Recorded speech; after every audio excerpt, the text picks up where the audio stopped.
All right, good afternoon, everyone. Coach Leach is at the podium. We'll go with questions in the room first. Go ahead, Theo. You guys are outscoring opponents 52-0 in the fourth quarter through the first three games. What do you think has been the key to that on both sides of the ball? I think the biggest thing, I think our entire squad has played well in the fourth quarter. Offense obviously, but special teams and defense too. So we've gotten quite a few plays in the fourth quarter also. So, we're just trying to manufacture that for all the quarters really. And then, I guess in Wyoming we kind of evolved as a team and just got better. As we got more reps in, and some of that happened around the fourth quarter. But then, I don't know. I don't know if it's timing or if it's timing or what. But I thought that's where we played well on all three sides.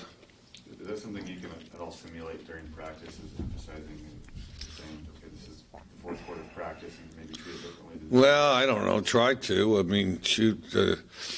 I might tell them they're all the fourth quarter for, if it'll work. But, but I think, that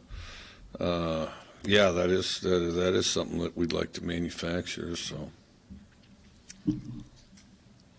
Coach, have you liked how resilient your team has been up to the 3 weeks you played? Obviously, in Wyoming, Wyoming made a little bit of a run, took the lead, and then you guys took that back. And then this week, Eastern went on a little bit of a run as well, kind of in that third quarter, and stomped that out pretty quickly.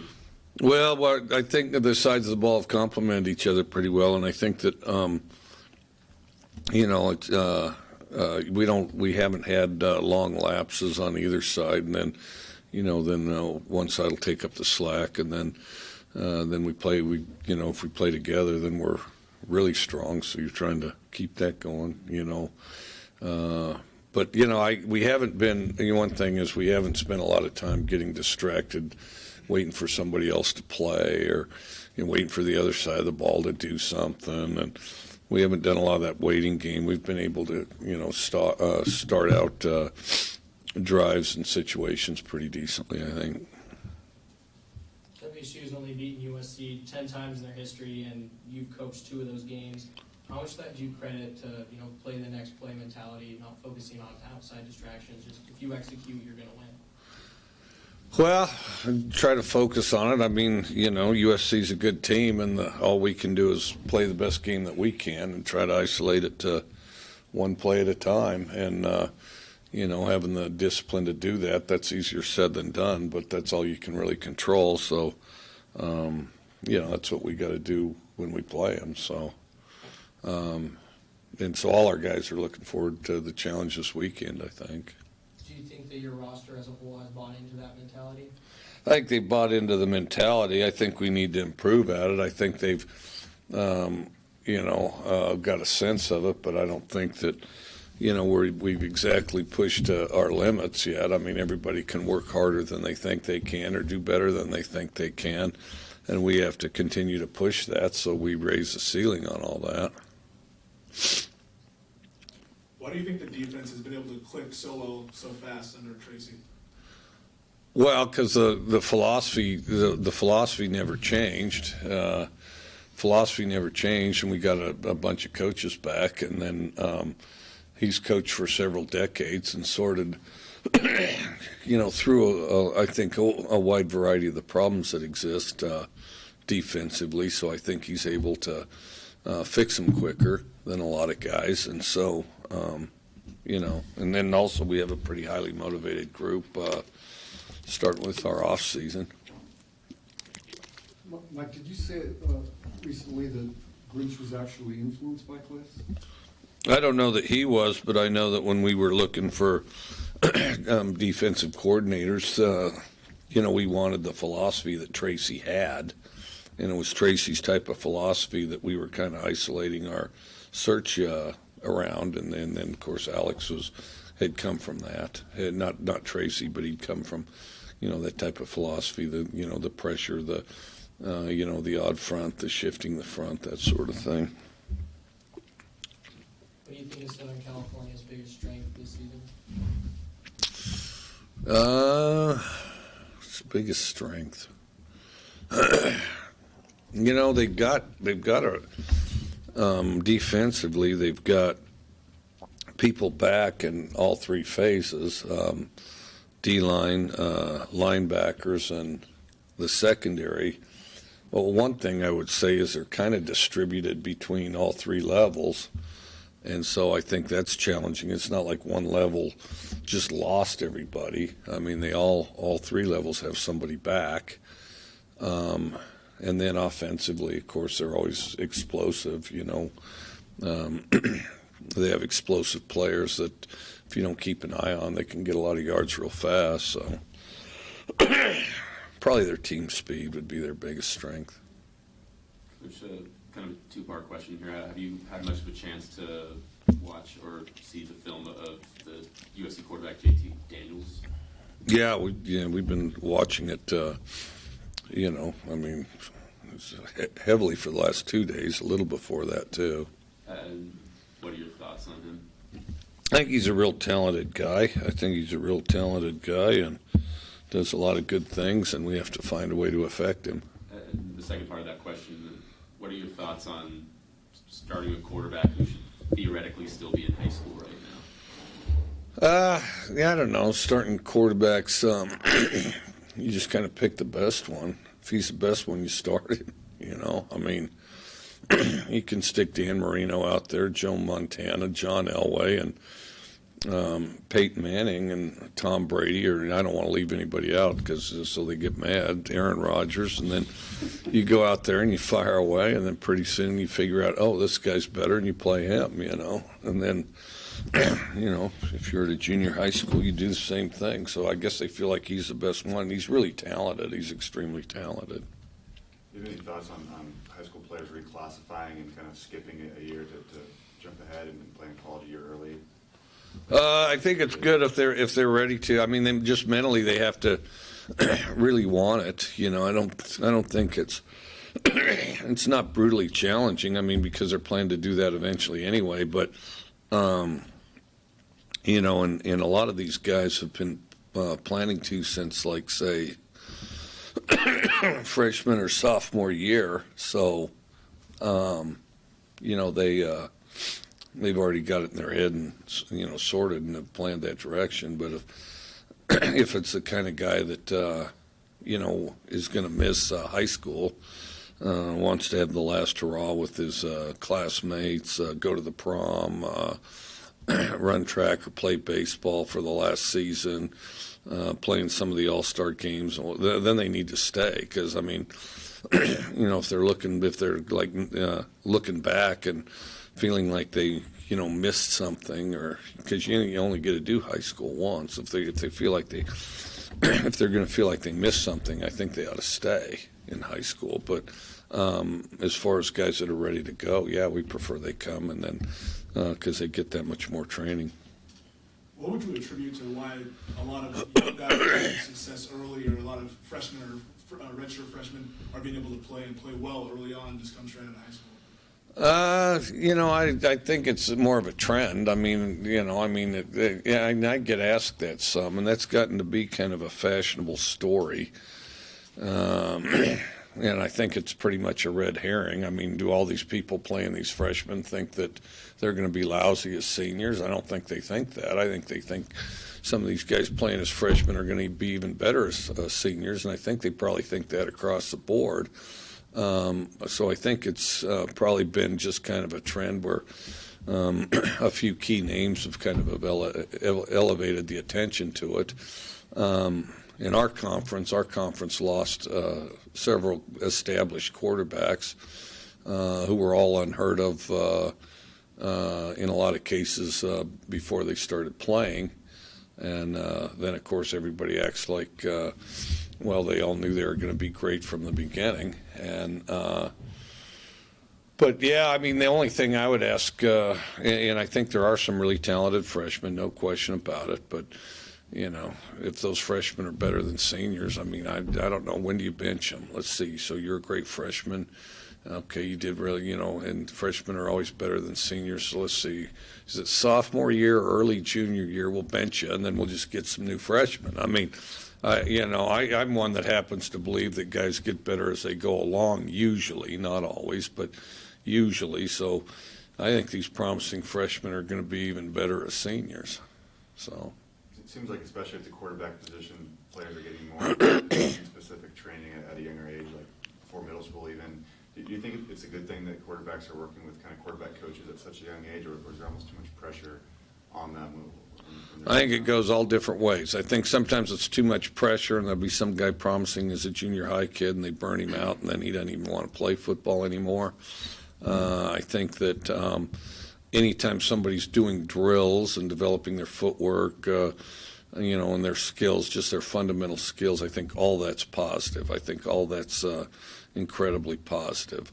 I think, sometimes out there you get some kind of sideshow Bob kind of guy that thinks he knows everything and's going to fill some kid's head full of a bunch of schematic clutter, and the guy doesn't know what he's talking about, and then you spend your time trying to purge it. I think that's counterproductive. I think that,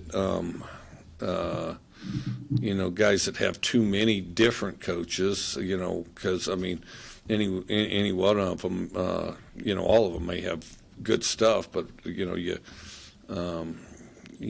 get a bunch of commingled approaches. I think sometimes that can confuse a guy. I think you need to get a few things and hang on to them. But I think anytime somebody's throwing the ball, moving their feet, and all those things, developing their skills, I think it's positive as long as they don't get cluttered. And I think it has helped advance things. I think it's damaged some guys, but I think overall it's helped to advance things. What kind of challenges does a short week present playing on Friday in terms of preparation? Well, we were here last night till 2, and then we'll be here tonight about the same, and then then you just sort out practice in your periods. So you have to alter those a little bit. Do you like playing on the Friday? I know you guys obviously beat them last year on the Friday, but do you like these Friday Pac-12 games and how the conference schedules are? No, it's fine. It's fine. I'd rather do it, after a bye week or something. But it's fine.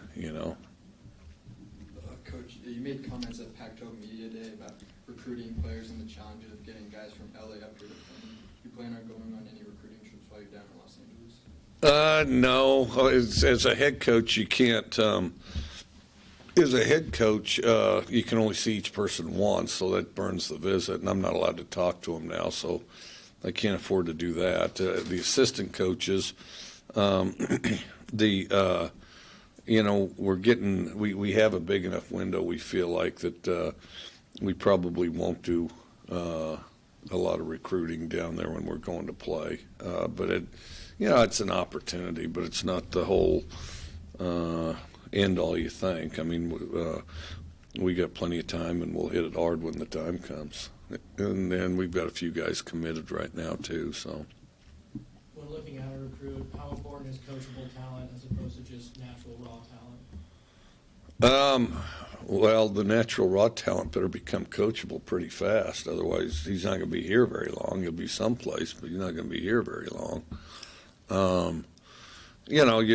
But you do look for upside in people. You try to see, who's got the most upside or something like that, and you try to elevate that. And I think you want somebody that's tough and likes contact. And then develop. Because tough people work to develop their skills harder than soft people, and I think that, in other words, somebody that's really highly motivated, and then, and then you kind of consider where you think you can, where they can end up in a couple of years. I've had guys that weren't going to play for 3 years, then ended up playing in the NFL, and they just, developed later and some things like that. And then also in high school, sometimes a guy really hasn't, if a guy's the best player, maybe he's played 4 or 5 positions in his career, and then if you isolate him to one, he's going to be even better. Coming off of last year's win up here, USC obviously wants to get back after that performance. Is there anything you're telling your players in preparation of kind of being on a big stage on Friday night? No, not really. I mean, because we talk about doing your best all the time, and so if we're actually doing that, there shouldn't be much room to change. Have you guys spent a lot of time recruiting Cathedral High School before you got Renard? Yeah, we had actually. And have some connections with that staff, through camps and clinics and things of that nature.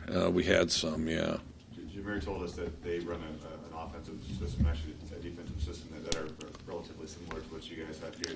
Does that help when you're looking at high schools and kind of looking at different players to recruit?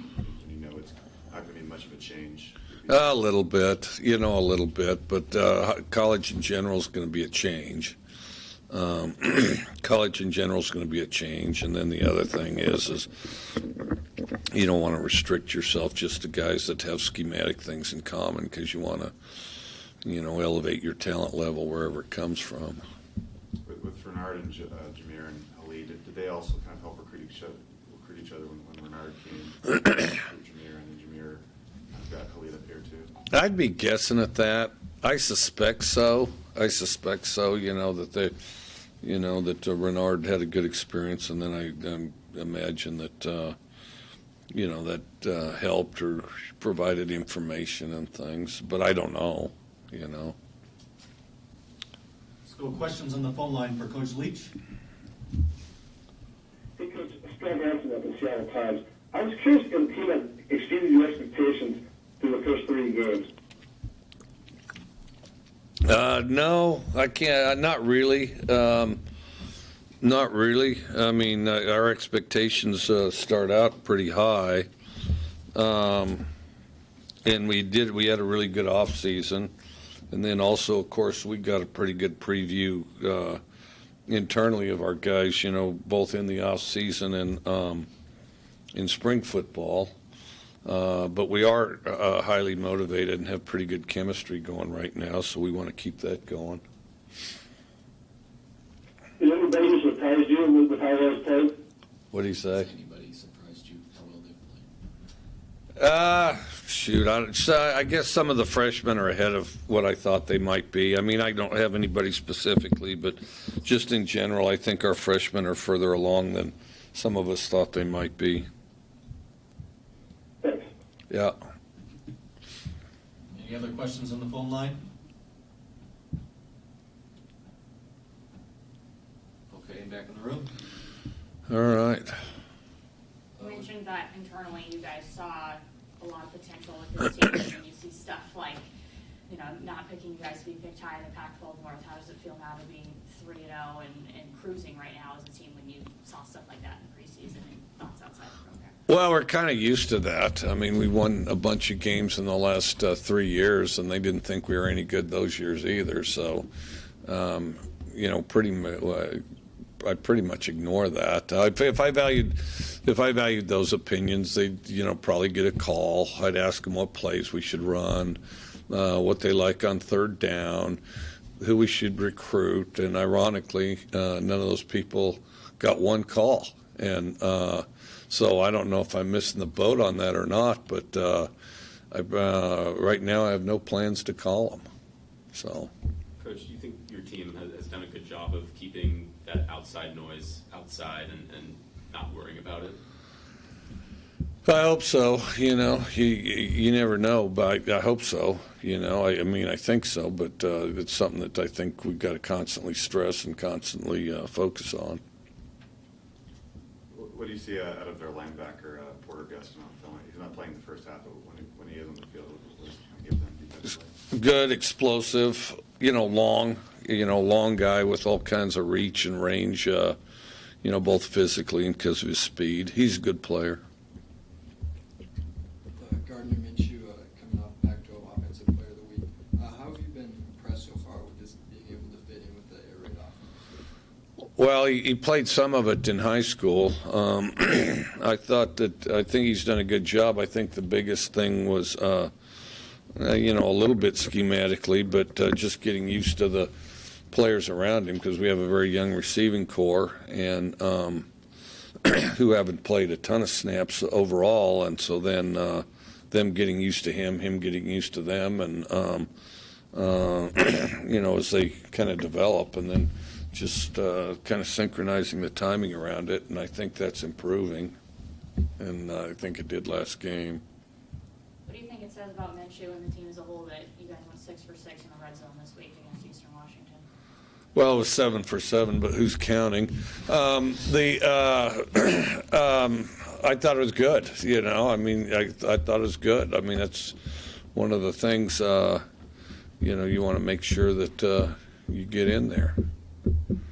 And then on the flip side, going 3 of 9 on third down, I know that was a thing that was really emphasized last week.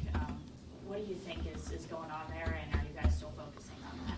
Well, I think we can do better than that. I think obviously we can do better than that, and we just got to make a routine play. I mean, third down's really similar to first down, second down, and fourth down. You pretty much do the same thing. You just execute a play. So. Why do you think you guys have struggled in third down situations then? Well, we've done really well in fourth down situations, maybe because we're anxiously awaiting fourth down. I don't know. I mean, and then numerically, we haven't been in a ton of them, because we've been pretty productive on first and second down. Anything else for Coach? Go ahead, Ken. Forgive me if you've been asked this before, but the fans want to know, if you could have any superpower in the world, what would it be? Any superpower? I think to fly. I think to fly. I mean, you could travel, you could cover a lot of ground, you could see a lot of stuff. Probably to fly. And I'm trying to think, because